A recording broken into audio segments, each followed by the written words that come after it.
right, there's a lot more tolerance on the left these days, right? Wrong.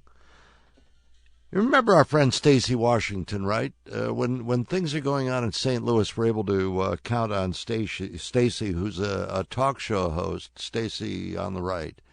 And she also has been a columnist for the St. Louis Post-Dispatch newspaper, has been a co-chair of Project 21, the group of African-American conservatives who are regularly ridiculed and called all kinds of names by the left. Of course, that's okay.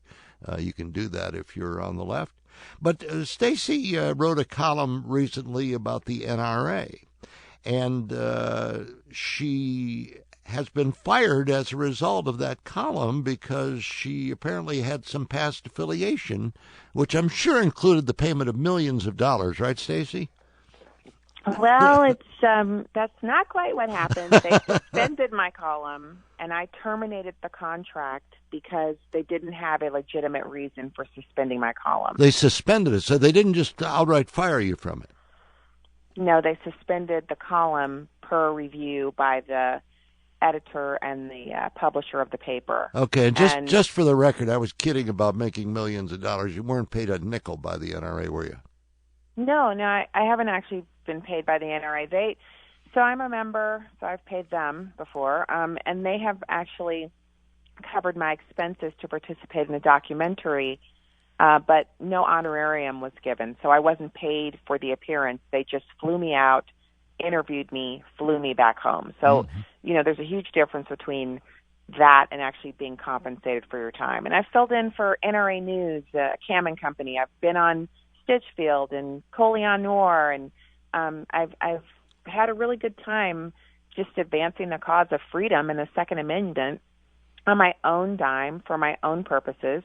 And I have a lot of friends over there, but there is no professional relationship. And really, it wouldn't matter if there was, because what I wrote in that column is true, whether I'm a board member of the NRA or whether I've never, ever, ever seen or heard any of their programming. The NRA members in the United States and gun-owning Americans are not like ISIS, and gun owners don't love their guns more than they love their children. Those two statements should be anathema to any American, whether you own guns or not, whether you are, you could be a hardcore leftist who believes in confiscation and gun control. You shouldn't want to see your friends and neighbors, people that you go to church with, people that you work with, people whose children serve in the military or they themselves have served in the military, to protect your freedom to want to own, grab guns, whatever you want to do. You should always be appalled to see them compared to bloodthirsty barbarians, the people who populate ISIS. And there is no comparison. And this was the point of your column. You were criticizing other media outlets that had made those kind of false comparisons. Yeah, 2 columns in 2 separate Missouri newspapers that allowed these kinds of statements to go forward, and they went through the editorial process, and these guest columnists were allowed to put their opinions in the paper. And you can have any opinion you'd like, but there is a journalistic standard. There should be journalistic ethics that prevent those kinds of statements from going out.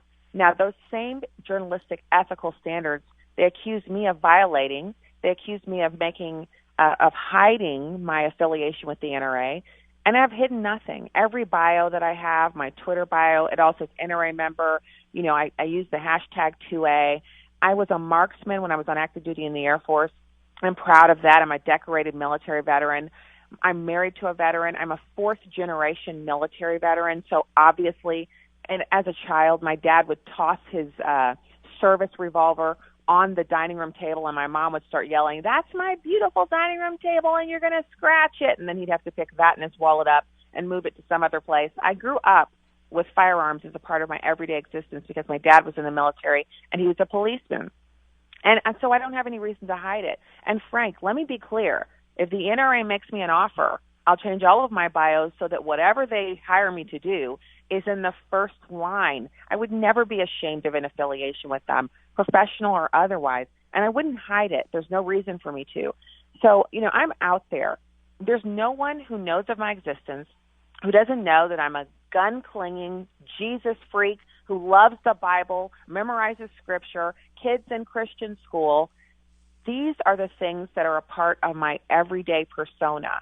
And so the idea that the Post-Dispatch gets away with slandering me and calling me an NRA shill, a paid shill, and that they printed articles, letters to the editor, etc., defaming my character, the idea that that passes for journalism in America today is the reason I wrote the column. I didn't write it to defend NRA members.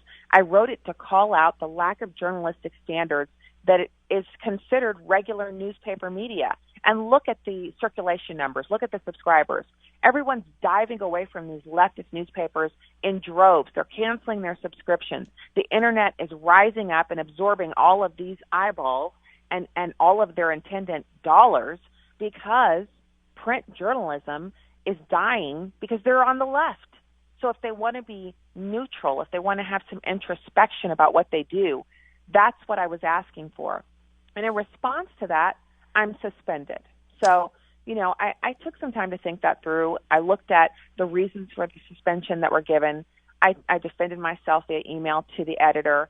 And when he began to shift and say that my column was factually inaccurate and contained, was highly problematic, I realized that this was a personal affront to my integrity and that they wanted to get rid of me and they were going to try to decide how. And I took it upon myself to exercise my right under the freelance contract that we were operating under to simply terminate it and move on. Well, good for you, and you got a fan here, no matter what you write, because you speak from the heart and you speak what's on your mind, and I applaud you for standing up for what you believe is right and never wavering from that, Stacy. I appreciate that, Frank, and honestly, if you're out there and maybe you're on the left, I've had so many people write me since that happened a week ago. But so many people write me, and the first line of their email is, "I'm on the left, and I do not agree with you on hardly anything. But I do believe that you have the right to write opinion columns from your perspective without being slandered or accused of some kind of malpractice. And I don't believe that gun owners are like ISIS. So Thank you for what you did." Good for you. And to me, that's it. Hey, that's it right there. Just don't try to give a speech at Cal Berkeley. That's all.